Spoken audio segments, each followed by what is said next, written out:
The worldwide fight against the coronavirus touches down in San Antonio. More than 31,000 people have been infected with the coronavirus around the world. 12 cases confirmed in the United States. Plus, 2 planes traveling from Wuhan, the epicenter of the outbreak, landed in the United States with hundreds of Americans. One of those planes arrived here at Lackland Air Force Base just hours ago.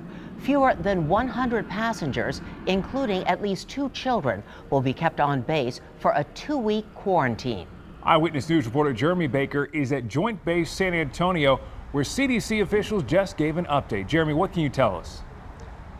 That's right. They gave that update just minutes ago, and like you said, less than 100 of those evacuees will be staying here in San Antonio. Some of them were loaded back onto the plane to go to Omaha, Nebraska, those with mobility issues, because they say they have facilities there to better suit them. Now, the passengers and the plane landed safely just before 12:30 this afternoon, leaving California earlier this morning, a little bit later than expected. CDC workers could be seen wearing hazmat suits.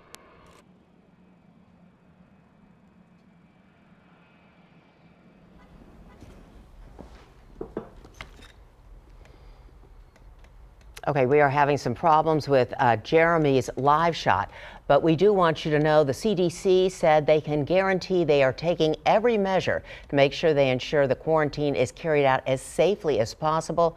They remain convinced the chance of the coronavirus coming to San Antonio is very low, but they will issue a statement if there is a confirmed case. We're going to keep you updated on this story, including information about the coronavirus, including interviews from experts about that quarantine happening at JBSA, including the city's response. Head to KENS5.com and the KENS5 app for the latest.